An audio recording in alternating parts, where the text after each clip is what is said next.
স্কুলটি অত্যন্ত এলাকার সবথেকে নামী স্কুল। নামী ইংলিশ মিডিয়াম স্কুলে প্রায় 350 জনের মতো স্টুডেন্ট রয়েছে।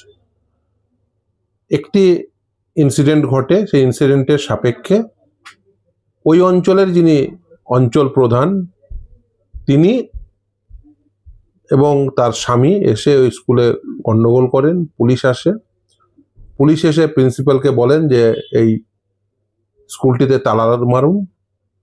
পুলিশের উপস্থিতিতে প্রিন্সিপাল তালা মারতে বাধ্য হন, সেটি পুলিশ ভিডিওগ্রাফ করে, তারপরে ভিডিওগ্রাফটি বন্ধ করে, রেকর্ডিং বন্ধ করে তার কাছ থেকে প্রিন্সিপালের কাছ থেকে চাবি নিয়ে পুলিশ চলে যায়। তারপরে স্কুলের গার্জেনরা সহ প্রিন্সিপাল তারা স্কুলটি খোলার জন্য পুলিশের কাছ থেকে বারবার চাবি চান, কিন্তু পুলিশ কখনোই চাবি দেন না। তারা বাধ্য হন আদালতের দ্বারস্থ হতে। ইন দ্য মিন হোয়াইল এই যিনি তৃণমূলের অঞ্চল সভাপতি রয়েছেন এবং তৃণমূলের প্রধান রয়েছেন ওই অঞ্চলের,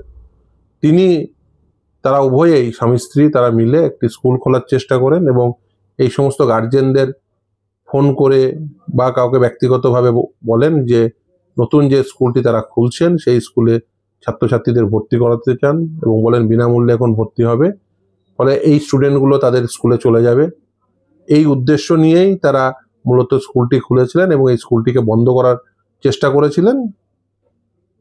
আজকে আদালতে মহামান্য বিচারপতি তীর্থঙ্কর ঘোষ তিনি অর্ডার দিয়েছেন যে স্কুলের প্রিন্সিপালের স্বামীর বিরুদ্ধে যে কোনো অভিযোগ থাকতে পারে, সেক্ষেত্রে আইনের মতো চলবে। সেক্ষেত্রে তার বিরুদ্ধে যে ক্রিমিনাল প্রসিডিংস হওয়ার কথা সেই ক্রিমিনাল প্রসিডিংস হবে, কিন্তু তার অর্থ এই নয় স্কুল বন্ধ থাকবে।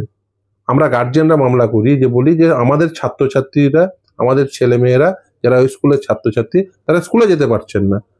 মহামান্য বিচারপতি নির্দেশ দিলেন আগামী 30শে জুন থেকে স্কুল খোলার পূর্বে 2 ঘন্টা এবং স্কুল বন্ধ হওয়ার পরে 2 ঘন্টা পুলিশ মোতায়েন থাকবে এবং এসপি বসিরহাটকে নির্দেশ দিলেন যতক্ষণ পর্যন্ত না পরিস্থিতি স্বাভাবিক হবে ততক্ষণ পর্যন্ত এই কন্টিনিউ করবে এই পুলিশ সিকিউরিটি, অর্থাৎ স্কুল খোলার 2 ঘন্টা আগে থেকে পুলিশ সেখানে উপস্থিত থাকবে এবং স্কুল বন্ধ হওয়ার 2 ঘন্টা পর পর্যন্ত পুলিশ উপস্থিত থাকবে এবং এসপি বসিরহাট সেই অঞ্চলে ওই স্কুলের পার্শ্ববর্তী অঞ্চলের যে নিরাপত্তা সেটিকে বহাল রাখবেন যাতে কোনো প্রকার আনটোয়ার্ড ইনসিডেন্ট না ঘটে। প্রিন্সিপালের স্বামীর বিরুদ্ধে অভিযোগ হচ্ছে ওই অঞ্চল প্রধানের মেয়ের যৌন হেনস্থা করেছেন বলে অভিযোগ, এটি অভিযোগ, কিন্তু তার জন্য তো আর প্রিন্সিপাল তিনি একজন মহিলা, তার জন্য তো একটা গোটা স্কুল বন্ধ হয়ে যেতে পারে না। ইভেন আজকে মহামান্য বিচারপতি সে কথাই বলেছেন যে স্কুলের শিক্ষকের বিরুদ্ধেও তো অনেক অভিযোগ থাকে, অনেক স্কুলে এরকম অভিযোগ রয়েছে, তার অর্থ কি সেই সব স্কুলগুলো বন্ধ হয়ে গেছে? এটা তো হতে পারে না।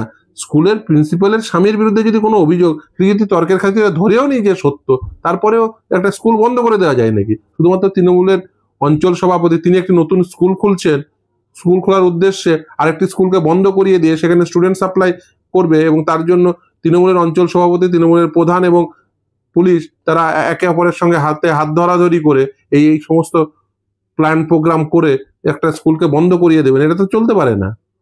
আজকে মহামান্য বিচারপতি সমস্তটা শোনার পরে এসপি বসিরহাটকে নির্দেশ দিয়েছেন স্কুল খোলার 2 ঘন্টা পূর্ব থেকে পুলিশ থাকবে এবং স্কুল বন্ধ হওয়ার 2 ঘন্টা পরে পুলিশ কন্টিনিউ করবেন এবং এই সিকিউরিটি ততদিন পর্যন্ত রাখতে হবে যতদিন পর্যন্ত না পরিস্থিতি স্বাভাবিক হচ্ছে। অভিযোগ হচ্ছে তারা এই চাবি নিয়ে চলে যাওয়ার পরে তারা আর চাবি দিচ্ছিলেন না। পুলিশ এই স্কুল খোলার বিষয়ে পুলিশের কাছে নির্দিষ্ট অভিযোগ থাকা সত্ত্বেও পুলিশ এই স্কুল খোলার জন্য কোনো প্রকার ব্যবস্থা গ্রহণ করছিলেন না। এই তৃণমূল অঞ্চল সভাপতি এবং তৃণমূলের যে প্রধান তার বিরুদ্ধে নির্দিষ্ট অভিযোগ যে তারা স্কুলে এসে তাণ্ডব চালিয়েছিলেন এবং ছাত্রছাত্রীদের বলেন যে 4 জুন 2025-এ যে তোমরা বাড়ি চলে যাও। দেখুন, যৌন হেনস্থা হয়েছে কি হয়নি বা হলে তার যদি করেছেন তার বিরুদ্ধে ব্যবস্থা হবে, আইনগত ব্যবস্থা, এটা ক্রিমিনাল অ্যাকশন, কিন্তু তার জন্য একটা স্কুল তো বন্ধ হতে পারে না।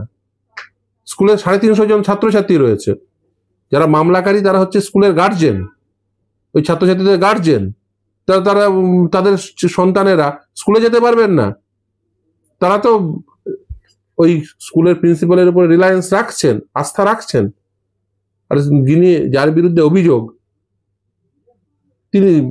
তিনি না হয় স্কুলে আসবেন না বা তার বিরুদ্ধে পুলিশ আইনগত ব্যবস্থা নেবেন, কিন্তু তার অর্থ এই কখনোই হতে পারে না এটা গোটা স্কুল বন্ধ।